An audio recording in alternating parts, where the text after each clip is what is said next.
and welcome back. It is so good to see you. And if you're new here, it's really nice to meet you. I'm Monty, and on this channel, we talk about all things science fiction and fantasy, especially when there's a little bit of romance involved. Okay, so I probably sound a little different. I'm going to be really honest. For the last 2 weeks, I have been very, very ill, very sick. Unfortunately, me and Mr. B, we got the vid. Almost 3 years without being sick, and of course, you know, Mr. B had to take one little boy's trip to Las Vegas because he wanted to go see the Pac-12 championship and a Raiders game, and when he got back, the vid. So, if my voice sounds a little different, if I sound a little congested, I'm sorry, I am. But I wanted to get this video put out because, unfortunately, it's going to come out after Christmas. That's just how my schedule's been right now. But I do know that a lot of my friends, I see you all, plan your TBRs, you know, a year out. I've even seen some of you planning your 2024 TBRs. So I thought, you know what, when you're thinking about Christmas reads next year, or even if you just want to continue the season just a little bit longer, why don't I give you some recommendations of some of the best Christmas themed books that I found that fall into my favorite genres, which are the fantasy and science fiction romance books. Yeah, the steamy ones, that's what we like here. But I did come up with a good little list from some of our favorite authors that we've seen, that I've talked about, some of my favorites. And then also a couple new authors that I hadn't really read before. And some of the series are multi-author series, so I will be definitely checking out a lot more authors to kind of bring to this channel and review some books. But without further ado, let's get into this list of Christmas-themed science fiction / fantasy romance books. Okay, so first up, we're going to do this by author. I thought that would just be easiest. So first up is one of our perpetual favorites, and that is Ava Ross. And from Ava Ross, I found two separate series that she has contributed to. The first is the Stranded with an Alien series. This is part of a larger multi-author series that includes Alana Khan, Rena Marks, Ella Blakes, Ella Maven, our girl honey Phillips, and Tana Stone. So, and her entry into this series is Frost. Okay, so I do want to say that all these books can absolutely be read as standalones. You don't have to read the entire series. It was just a collaboration between the different authors. But let's talk about Frost. So the gist of this is the humans and the Avarians, that's our alien race, were at war with each other for quite a while. It was a very nasty, bloody war. And they have a very uneasy truce. And pretty much what happens with this truce is it's you stay in your territory, we'll stay in ours, we don't interact, and that's how we're going to keep the peace. And it's working, right? But they do inhabit the same planet. So when we're talking about borders, we're talking about, you know, right here is the Barbarian space, you know, their land, and then like right here is the humans, and there's like this mythical border pretty much that you're not supposed to cross. So when a supply ship crashes on the wrong side of the border, getting presents to an orphanage is the least of the pilot's worries. See, the snowstorm shows no sign of stopping, and there's a handsome alien that she's been clocking. So even though she needs to really go, let it snow, let it snow, let it snow. I'm sorry, I hate myself for doing that, but I'm sorry. So honestly, this book was a fun little tale. It had some good build-up, and there wasn't a whole insta-love feel to it, and there was none of that fated mate nonsense that makes it into so many of Ava Ross's books. Like, that's kind of her running gag is, you know, all of her characters reference reading books about fated mates or something like that. Ugh, I hate it. I wish she would drop that because I absolutely hate that trope, the whole we're fated to be together trope, but whatever. The couple in this book really does have valid reasons that make it really hard for them to be together and really have like any kind of a future together. And that really helps with the buildup of like the will they, won't they, and the tension and everything. I think that the world building is solid. There's a lot of backstory about the war between the humans and the Barbarians and how that affects each race and how it affects each of the characters in this book. So I really think it was a well-rounded book. I liked both of the characters. I thought they were great. There wasn't anything that was like super creep factor in it, which I love. I mean, it was a lot like, it's like a higher end Netflix Christmas movie, just with like aliens and more smut, which is what I read it for. Plus, I really think that this series is a great way to check out some new authors. That's what I will be continuing to read this series for, is to kind of get a glimpse into the writing styles of the rest of these authors. I gave this book 3 stars. So the second series that I could find by Ava Ross was the Holiday with the Khazad Warrior series. It's a 2-book series, and the first up on this one is Snowed In with an Alien. These books all focus on the Khazad warriors. I have not read enough of Ava Ross's to say that this race makes an appearance in any of her other series. I couldn't tell by any of the titles of her books that there was another book about the Khazad. So I don't know if they kind of show up in her other series. This book is a lot more what I've come to expect from Ava. This is more Ava Ross that I've read, when we read the Galaxy Games and the Fated Mates of the Zillion Warriors. This is right there with it. It has that freaking fated mate trope in it. I'm sorry. I mean, if you like that, if you like, that you're destined for one person and you like reading about people that are destined for one person, you would love Ava Ross, because that is really her bread and butter in her books, and this was definitely how this book was structured. It's just not a favorite of my trope. I'm sorry, I don't believe in fated mates, soulmates, anything like that. It's just not my cup of tea. Doesn't mean you can't, just not my favorite. And to me, because it has that whole fated mate trope in it, it's the kind of the biggest downside of this book for me. It is, and it's actually, this book is kind of a sad, like a bittersweet little story, because it kind of tells the backstory of how the Khazad warriors come to Earth, and that is sad in itself. And pretty much the book focuses on our heroine, who is the guardian of her niece, and her niece is half human, half Khazad.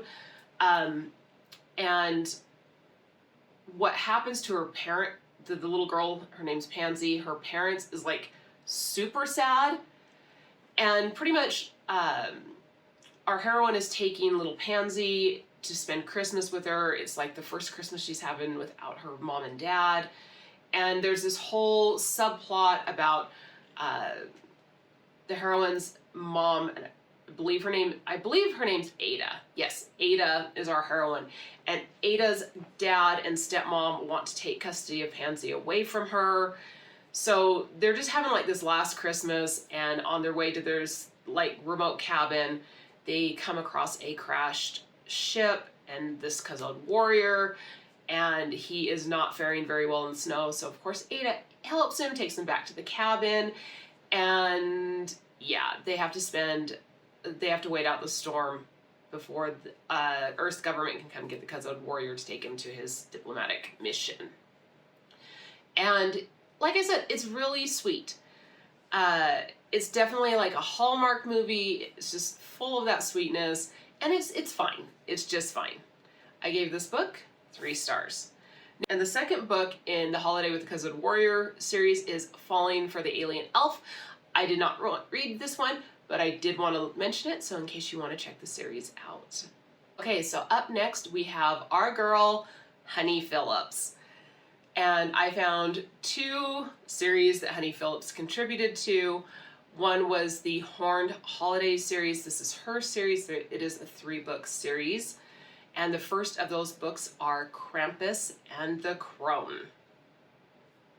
Okay, so once again, Honey Phillips does this magical thing. She comes up with this crazy, imaginative story that is so beyond what I could have wished for or what I would have thought of, and she really makes this, it just works. She has the craziest ideas for these stories, and they just work.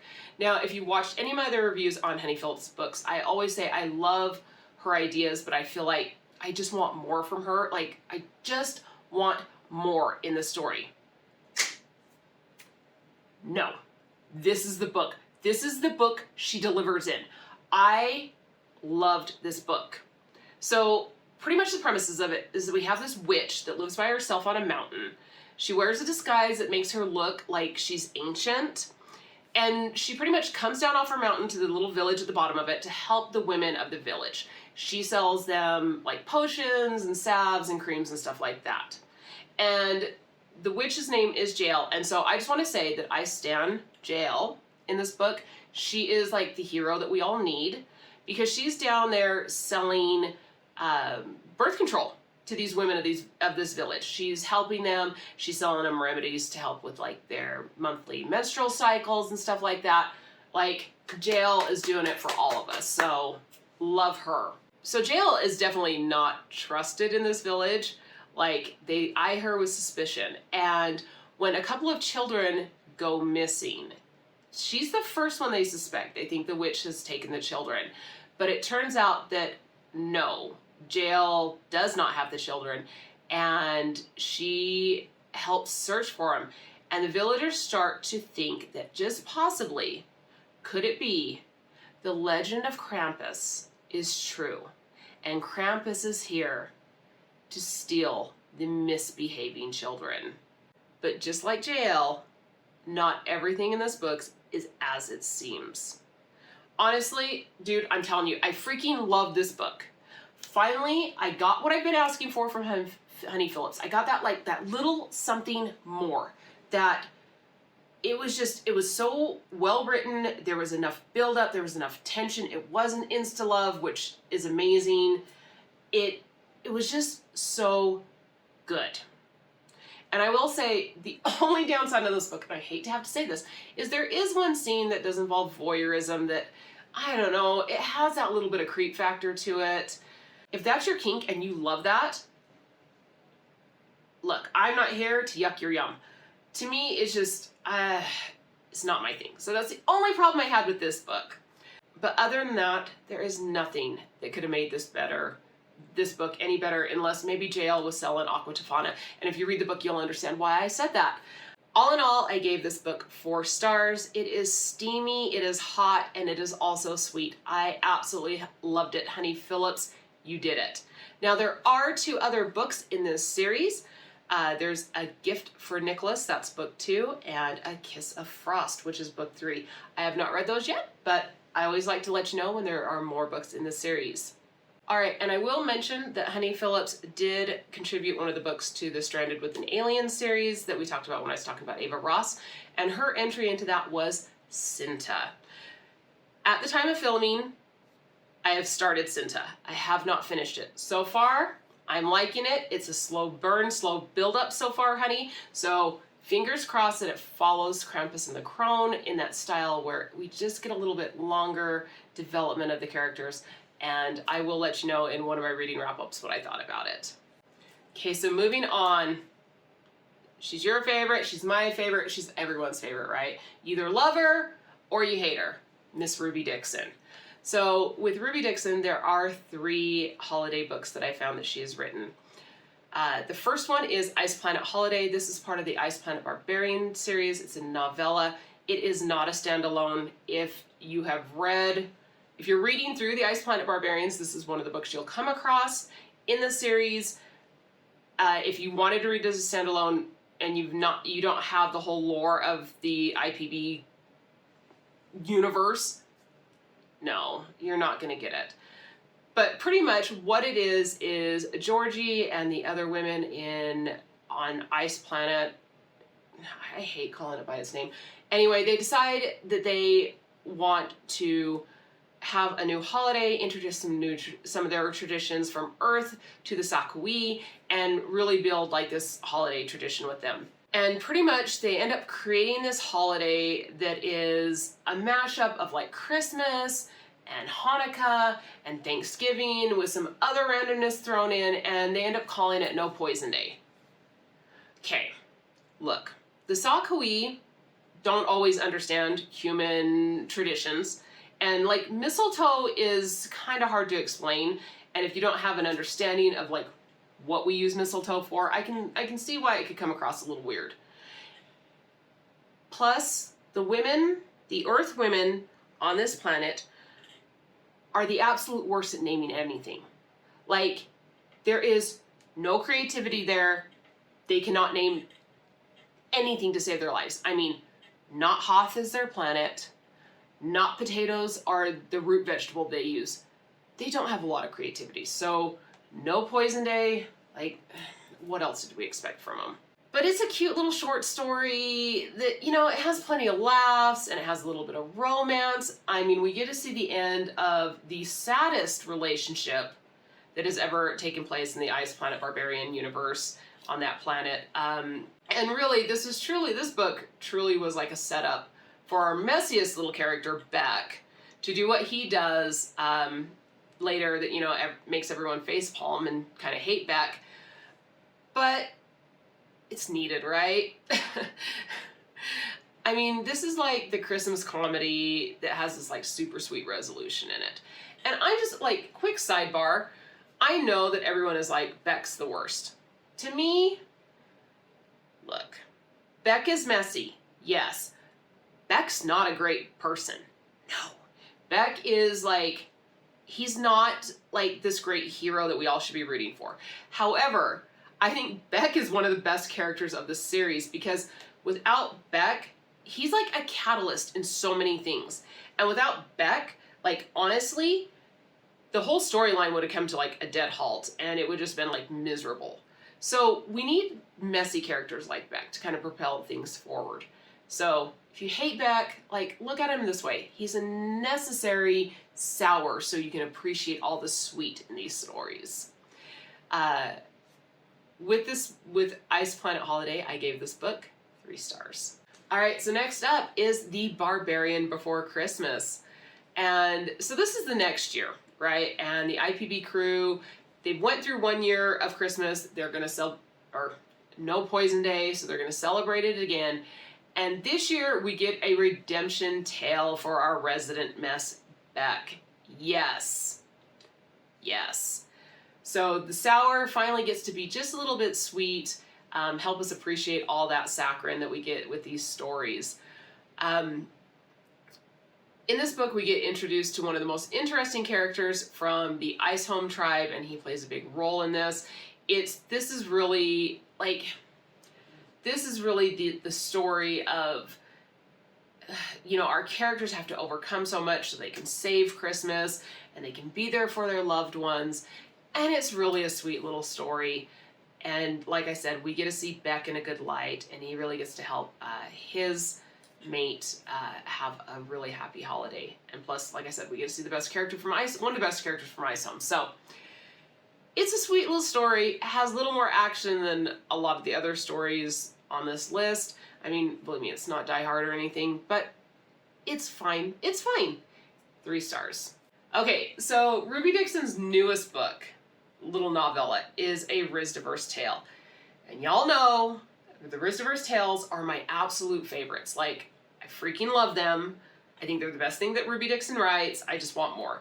And this one is When She's Merry.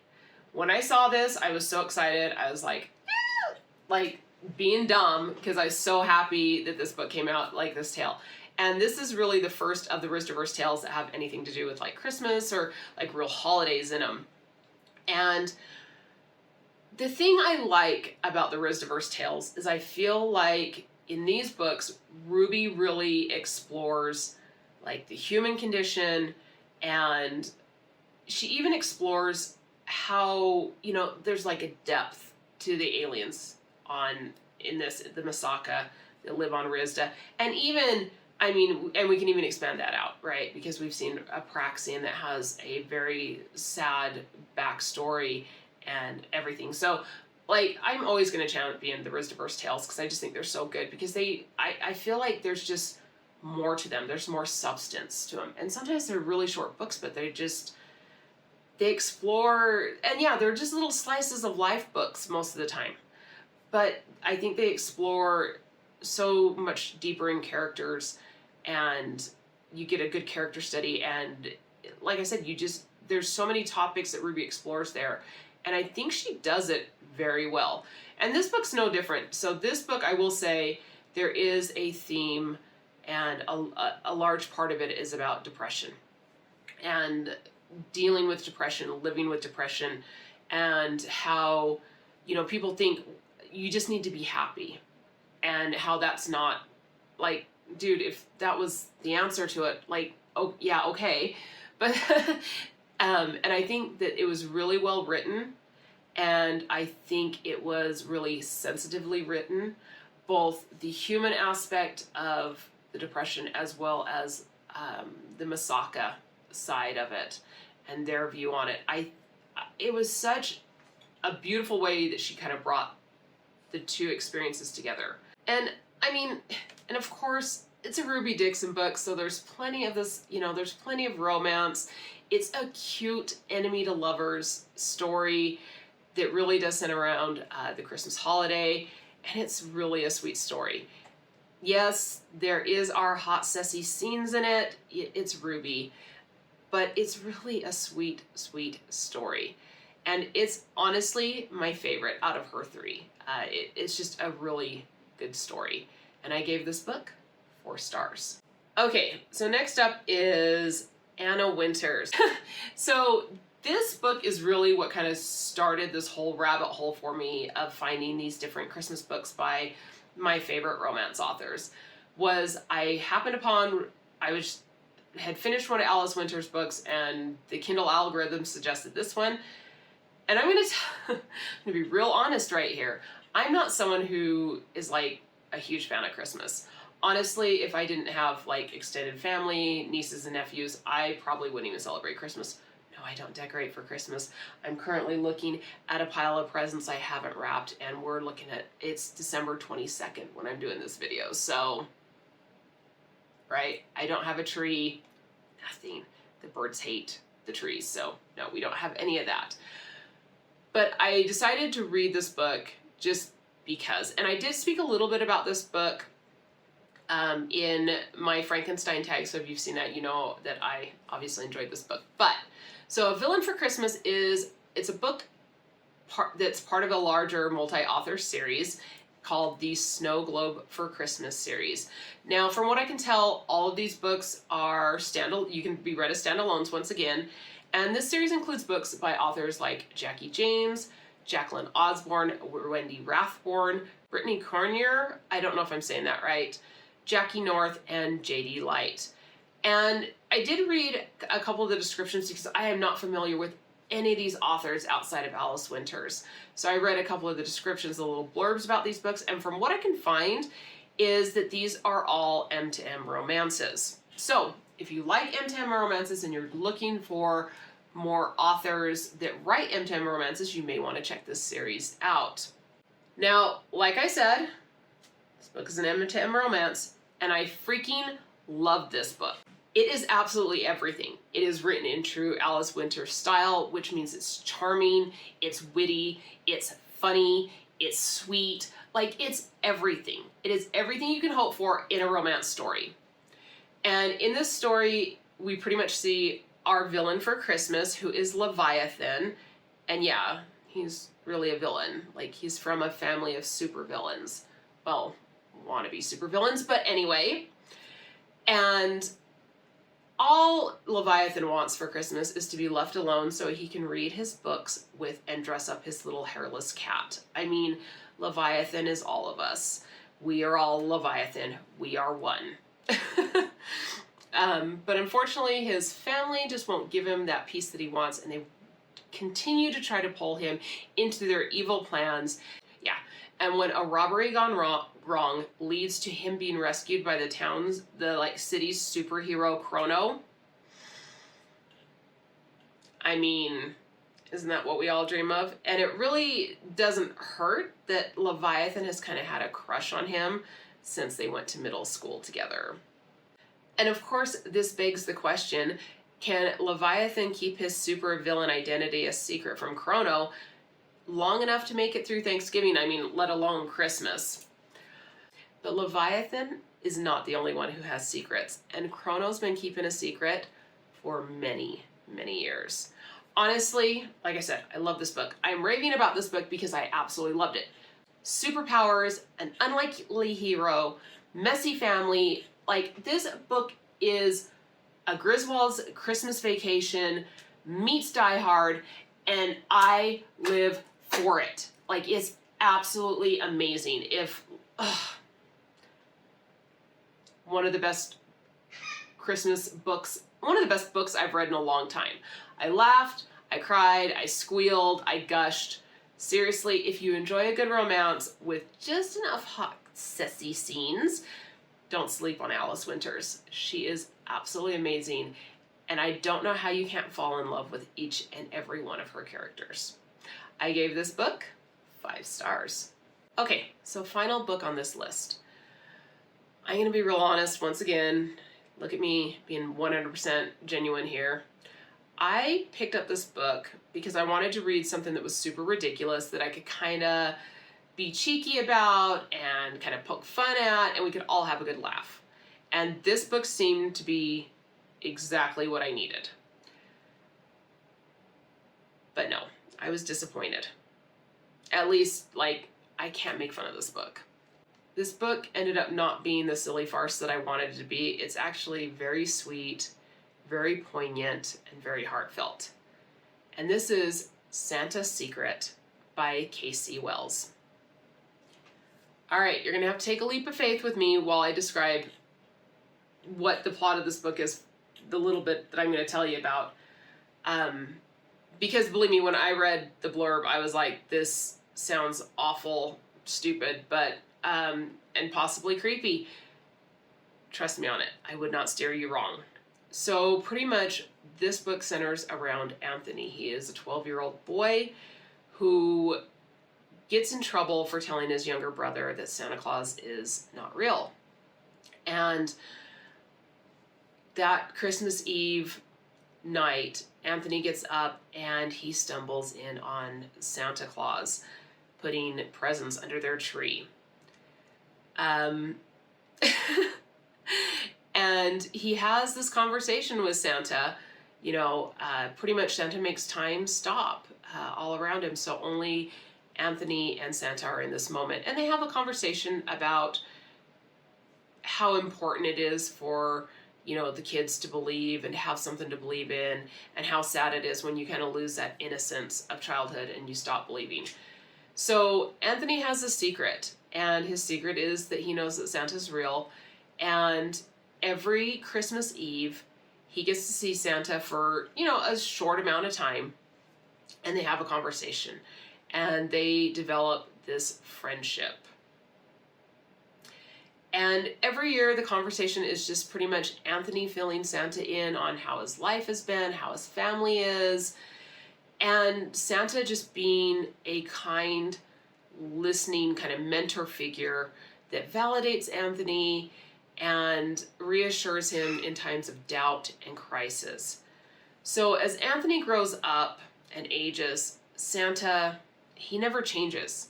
He's perpetually the same as he always was. However, as the years go by, something changes in Anthony, and who he once saw as a mentor and a friend, he now sees as someone he's attracted to. And I'm going to tell you right now, this does not happen until Anthony is in his late 30s. So, just to be clear, it is not, it's not that. It's when Anthony's much, much older. And Anthony decides that he wants more than just a conversation on Christmas Eve. Now, like I said, you can imagine, like, this book could be absolutely laughable at best and, like, super creepy at worst. But it wasn't either. Like, I was kind of nervous to read this book because I'm like, well, this 12-year-old boy meets this older man, and, like, it's got that weird kind of vibe. But as you read the book, the way it's written, K.C. Wells did something so beautiful here. it is so innocent and just this friendship from the beginning. And it's not until, it's not until it's like almost appropriate, and believe me, Anthony does discuss like his boyfriends and his love interests with Santa, like when he's in college, he talks about having a boyfriend and that blah, blah, blah. But there isn't like this attraction between the two of them until so much later. And you really get to see how their friendship develops and how, imagine that you had this person that, okay, you only get to talk to him once a year, but there's no judgment there. There's just reassurance of you, validation of you. It would be like having the ultimate therapist, right? But you only get to talk to him once a year. And I'm going to tell you, this was one of the best and most moving stories I have read in a very long time. And I really went into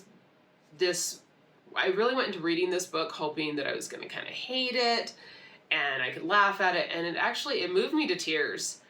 It really touched my cold little dead heart. It made me feel joy and happiness and so much sympathy for these characters. It's just a really beautiful story of how friendship can lead to the deepest of loves, where every moment matters and every moment is treasured and nothing is taken for granted. Believe it or not, this book was absolutely 5 stars for me. All right, friends, that's it. I know, and I'm sure if you're hearing this, I know my voice sounds awful. I can tell, I can hear it in my own voice. But there's my list. I hope this gives you some, maybe some recommendations, something new for you to check out if you enjoy Christmas books and you're looking for something to put on your TBR. And let me know, have you read any of these books?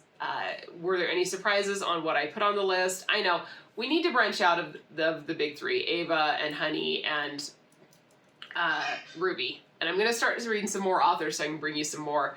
They just have such good books. But we're going to branch out. But let me know down in the comments below, have you read any of these? Have you read any of the other authors in any of the series I mentioned? Let me know. And if you did enjoy this video, do consider giving me just a little bit of love on this channel. You can give me a like. And if you'd like to see more from me, you can always hit that subscribe button so you'll always know when I post. And until next time, take some time for yourselves and love you, bye.